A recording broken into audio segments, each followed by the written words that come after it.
I'm in Russell, Massachusetts, at a place that used to be called Whippernon. And it was known for a golf course that used to be over here.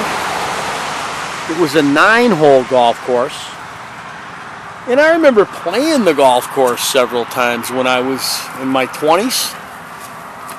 Long gone, that golf course. But before it was a golf course, it was a village of the Woronoc Indian. The Woronoc people, who we first hear about when William Pension establishes Springfield in 1636. And Pension made contact with them. If you follow the Westfield River south and east, you will eventually come to the Connecticut River. And the Woronoc are pretty much going to be found from where Westfield is now, west up the river. And Pension felt that he could establish great trade connections with them so they could get at the beaver trade. And as you can see, we still have our friendly beaver around here. They're quite often left to their own devices today, since Massachusetts banned leg hold traps 15 years ago. So the beaver don't really get bothered too much, and they're out doing what beavers do, cutting down trees and getting ready for the fairly long winter that's coming. It's mid-November. I'm going to get down here and see if I can pull some trout out of their lairs here at Whippernon.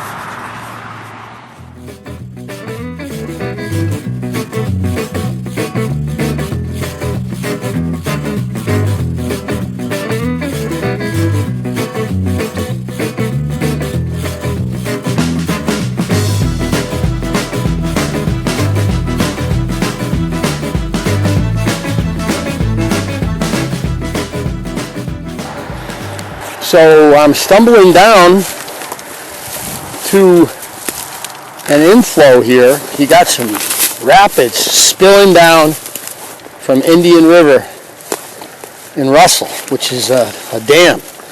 And we're fishing an area today that's between two dams. The Woronoc Dam is behind me, maybe a mile downriver, and upriver, Indian River is maybe a mile upriver. So this area does get stocked. I just saw a trout come up here, probably a trout. Now, one of the interesting things that I've thought about when I'm doing fishing historic places is spots, right? So I bring you to spots, and I talk about the spot, and I talk about what I'm catching, and I talk about the history behind the spot. And I'm not really a spot-sensitive guy. I live in the Northeast. And there's Mr. Beaver out there. Look at him. Doing what beavers do. He's getting ready to go after that oak tree that we were just looking at. I hope he doesn't start splashing his tail, the weasel. Oh, well, geez, never call a beaver a weasel. They don't like it. But the point is, being spot sensitive. There are spots that I'm not going to tell you where we are. I'm just not going to do it. Because I worry that unscrupulous people are going to get in there and bang the fish. However, when I'm talking about most Massachusetts rivers, right? Rivers are stocked by the state of Massachusetts. There are places where you got native trout that hold over trout, and of course native brookies. There's native brookies in here.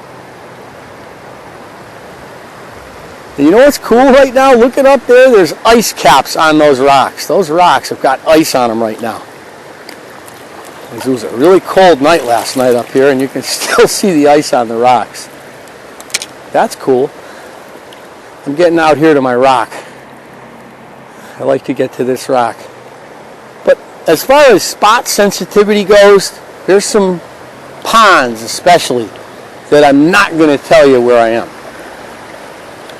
But the whole idea behind fishing historic places is to go somewhere, talk about the history behind the place, right?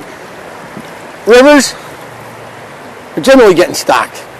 Guys in Massachusetts, guys in southern New England are going to go out and they're going to fish and they're going to get the put and take fish and they're going to be really happy and there's nothing that we can do. They pay for their license, they catch their dinner. It's guys like me that are catch and release anglers. That's what I'm going to be. That's what I'm going to do. What am I going to tell you?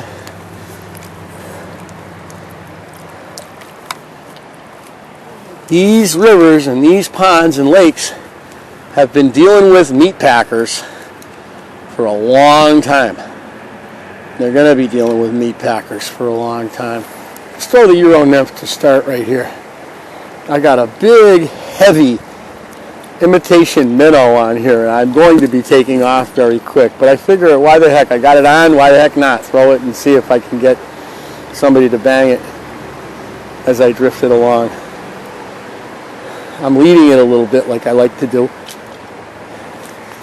And I honestly want to have just about that much line out to do the check nymphing. And I've got this set up in the traditional European nymphing style with the indicator. And I got, if you see it, there's an indicator where it's going into the water.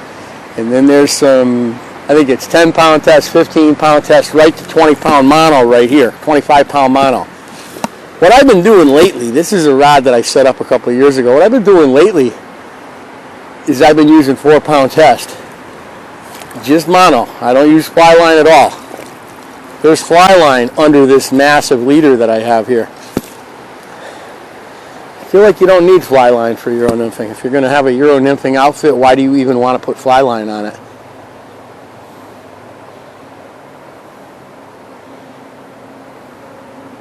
You don't need it. It gets in the way.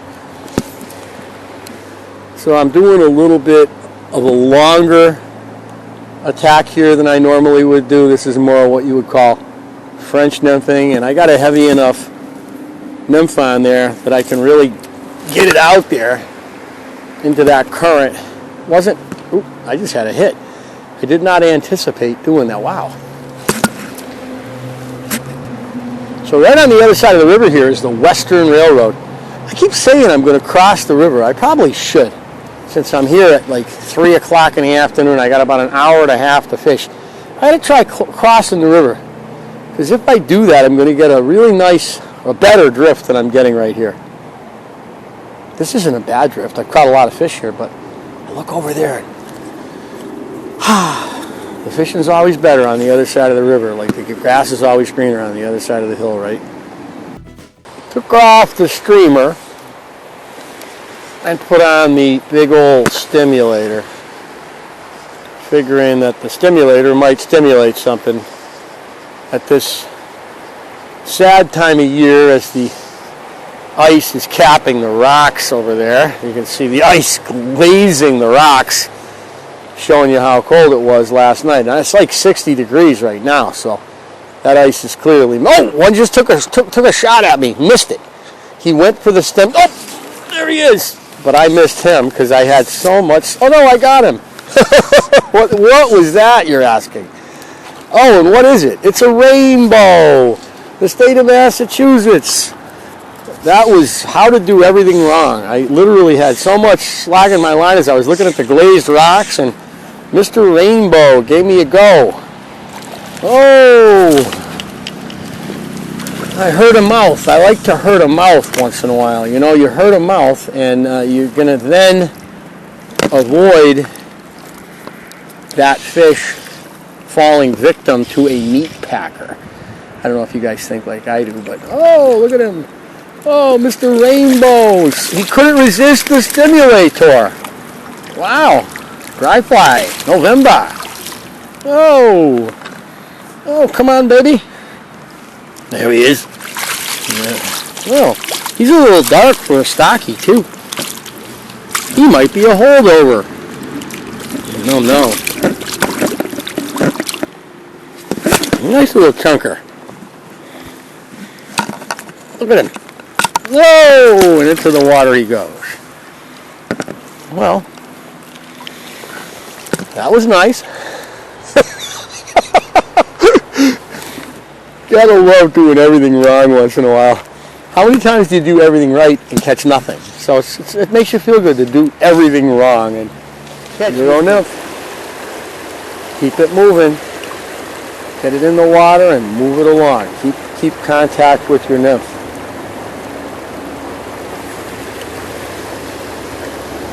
Oh! The railing of history, the Western Railroad, Amtrak, we dare you to ride, coming by. Federal government in operation right here in Whippernon. It's exciting. Oh, yes!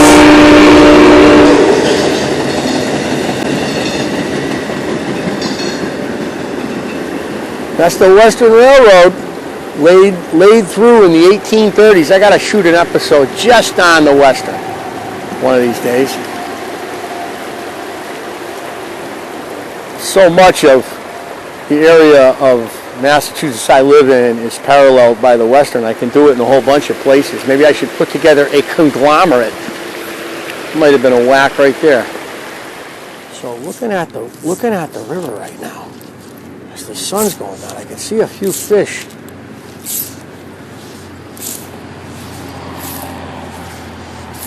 Doing their thing downstream from me. I'm just gonna throw the dry fly out and let it drift down. See if there's anybody that wants a piece.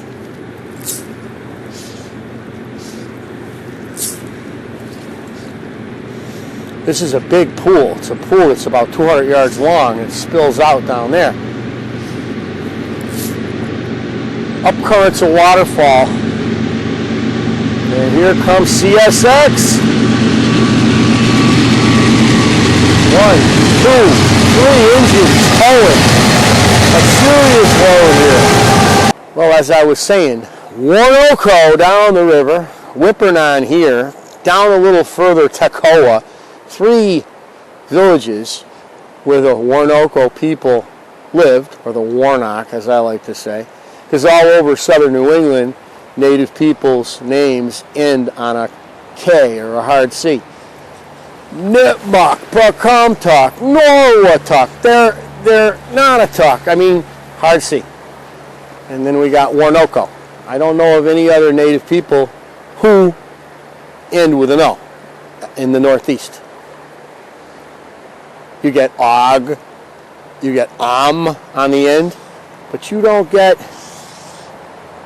O. So, Woronoc, down the river from me, Indian River Dam, up the river, you can see the gorge right there. That's Indian River up above. You see there's a windmill turning up there. I don't know if you can see it. Indian River Power Company has a dam up there. It's really a nice spot. You got to get to it though, and it's all about finding somewhere to park in this area of the river.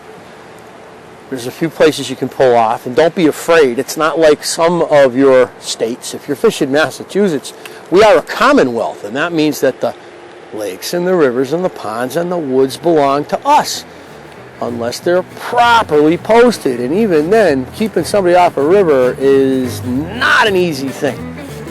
We have river access. It's about parking your vehicle. That's a different story.